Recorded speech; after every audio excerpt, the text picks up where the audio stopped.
The second game starts revealing its true nature. Every choice made by the players begins to affect the group in unexpected ways. Trust is no longer just broken, it's dangerous.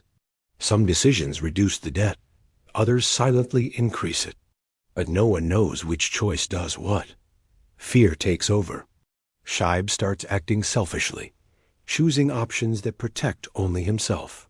Yutori appears weak and harmless, but her decisions don't always match her emotions. Shiho struggles to keep her sense of justice alive in a game built on manipulation. Tenji watches everything carefully, realizing how easily people abandon morality when they feel cornered. Yuichi, meanwhile, sees the pattern. He understands that the game is designed to expose greed. The more someone tries to save themselves, the more damage they cause to everyone else. Instead of forcing cooperation, Yuichi does something unexpected. He allows selfish behavior. By letting people reveal their true nature, he starts predicting their next moves. Fear, guilt, and desperation become tools in his hands. Slowly, the chaos begins to settle. The debt stops rising uncontrollably. The group doesn't notice it immediately, but Yuichi has already taken control of the game again, without anyone realizing how. The chapter ends with a chilling realization. The organizers believe they are controlling the players, but Yuichi is learning how to control the game itself. And once someone understands the system starts to lose. The second game reaches a critical point. By now, everyone has revealed parts of their true selves. Greed, fear, and desperation are no longer hidden. They're obvious. The debt has stopped rising rapidly, but the tension hasn't eased. That alone makes the organizers suspicious. Something is wrong. Yuichi's calm behavior begins to stand out. While everyone else reacts emotionally, he watches, calculates, and waits. The game forces one final set of choices. This time, the risk is clear.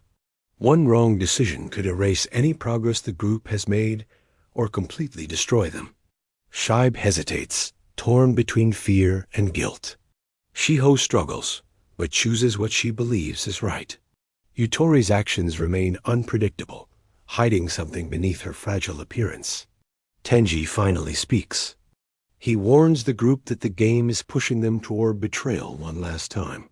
Even after everything he's done, he understands the structure better than anyone. That's when Yuichi makes his move. He predicts the outcome before the choices are revealed, not by guessing, but by understanding human behavior. When the results appear, everything goes exactly as Yuichi planned. The group survives the second game. The organizers are forced to acknowledge it. This wasn't luck. This was control. The chapter ends with a powerful shift. Yuuichi Katagiri is no longer reacting to the Tomodachi game. He's challenging it. And from this point on, the game won't just test friendship. It will test who truly holds power. The second game finally comes to an end. The room falls silent as the results are announced. Against all odds, the group clears the game. But victory doesn't feel like relief. It feels heavy. The organizers confirm the outcome. The debt has been reduced, and the players are allowed to move forward. But they make one thing very clear. This was only the beginning. The group is given a short moment to rest, and that's when the true damage becomes visible. No one celebrates. No one smiles. Friendship has changed forever. Shibe is shaken, realizing how close he came to betraying everyone. Shiho feels conflicted, questioning whether justice has any place in this game. Yutori stays quiet, hiding emotions no one can read. Tenji, now stripped of control, accepts his position as someone who can no longer be trusted. And Yuichi? Yuichi remains calm. He reflects on everything that happened, not with regret, but with clarity. The Tomodachi game exposed weakness, but it also revealed something important.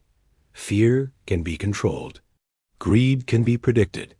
And people will always reveal their true selves when pushed far enough. The organizers announce the next stage of the Tomodachi game. The rules will become harsher. The choices will become crueler. and the consequences will be irreversible. As the chapter ends, Yuichi looks ahead without hesitation. He no longer sees this as a game meant to test friendship. He sees it as a battlefield. And he's ready. A new stage of the Tomodachi game begins. This time, the organizers make one thing clear from the start. This game will not rely on groups. It will rely on individuals. The players are separated and taken to different locations. For the first time, they are truly alone. No friends to rely on, no allies to trust, only their own decisions. The rules are simple but terrifying.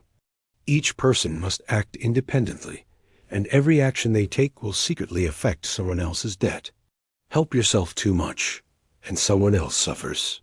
Show kindness, and you risk destroying your own chances. Panic spreads quickly. Shibe feels lost without guidance. Shiho struggles, trying to choose what's morally right in a game that punishes morality. Yutori's quiet behavior becomes even more unsettling. Tenji understands the danger immediately. Isolation is the perfect weapon. But Yuichi? Yuichi smiles. This is the kind of game he understands best.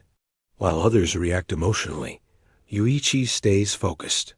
He realizes that isolation doesn't remove control. It changes where control comes from. Instead of watching people's faces, he starts predicting their decisions. Fear, guilt, self-preservation. One by one, the players make choices, unaware of how deeply they are affecting each other. The debt shifts silently, and when the chapter ends, one thing becomes clear. The Tomodachi game has moved beyond testing friendship.